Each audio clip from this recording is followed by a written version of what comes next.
को में एक यज्ञ के बराबर ये एक यज्ञ है मेरे प्रिय भक्तों। क्यों? क्योंकि जिस समय जीव की उत्पत्ति हुई उसी समय यज्ञ की भी उत्पत्ति हुई जो बालक को। क्यों?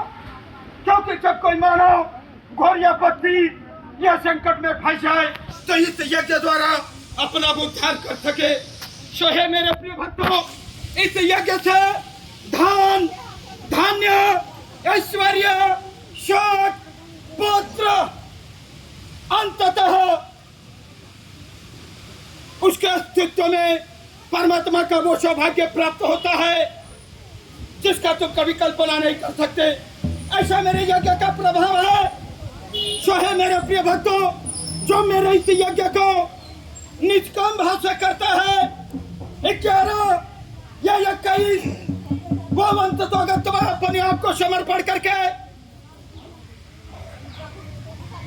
और अपने अस्तित्व में मेरा मनन चिंतन करते हुए जो मेरे इस यज्ञ को करता है, इस यज्ञ के द्वारा भी मोक्ष को प्राप्त करके मेरे गोधाम में प्रवेश कर जाता है। मेरे प्रिय भक्तों, ऐसा मेरे यज्ञ का प्रभाव है।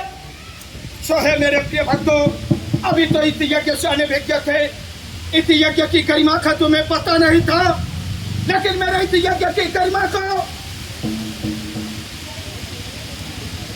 जो परख लेता है मेरे प्रिय भक्तों, मेरे इस यज्ञ के द्वारा रमण चिंतन मनन करते हुए अपने अस्तित्व में वो सौभाग्य को प्राप्त करके जब कृत हो जाता है मेरे प्रिय भक्तों, तो अपने आप को और अपने सारे ऐश्वर्य को मुझे समर्पण करके मुझ में ही आनंदित होता है और मुझ में ही रमण करता है। वही अंततोगत्वा मोक्ष को प्राप्त करके मेरे गोधाम में प्रवेश कर जाता है मेरे प्रिय भक्तों। और जब मेरे गोधाम में प्रवेश करता है तो यह सूर्य तो क्या हजारों सूर्य के प्रकाश से प्रकाशित होता है और अपने स्वरूप को प्राप्त कर लेता है मेरे प्रिय भक्तों, अपने स्वरूप को प्राप्त कर लेता है। क्योंकि जो मानव अपने स्वरूप को प्राप्त कर लेता है वो धन्य है मेरे प्रिय भक्तों, वो धन्य है। वही अपने स्वरूप को प्राप्त करके अपने आप को कृतार्थ कर लेते हैं मेरे प्रिय भक्तों। और जो अपने स्वरूप को प्राप्त करके अपने अस्तित्व में अपना कृतार्थ कर लेते हैं वही धन्य है मेरे प्रिय भक्तों, और वही पूर्ण मानव है। इसलिए है मेरे प्रिय भक्तों, ये मेरा यज्ञ कोई मामूली यज्ञ नहीं है, यह यज्ञों में यज्ञ है मेरे प्रिय भक्तों। और मेरे इस यज्ञ को कभी ढोंग की भावना या कभी पखंड की भावना से मत देखना मेरे प्रिय भक्तों। जब ऐसी भावना जब ऐसी आवृत्ति तुम्हारे अंदर आ जाए तो वहां से हट जाना, लेकिन ऐसी भावना मत प्रकट करना मेरे प्रिय भक्तों, क्योंकि यही अहंकार, यही ईर्ष्या, यही द्वेष की भावना तुम्हें पतन के मार्ग पर ले जाती है मेरे प्रिय भक्तों, तुम्हें पतन के मार्ग पर ले जाती है। और पतन के मार्ग पर ले जा करके ऐसे दुख के दलदल में धकेलती है मेरे प्रिय भक्तों, तुम दर दर भटकने के लिए मजबूर हो जाते हो। इसलिए है मेरे प्रिय भक्तों, इस मन के कल्पना से बाहर निकल जाओ।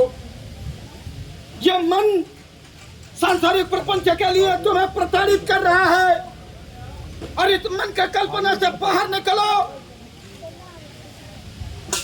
और अपने अस्तित्व में परमात्मा का साक्षात्कार करो कि मैं कौन हूं, मेरा जन्म क्या हुआ, मेरा कर्म क्या है और मैं कर क्या रहा हूं।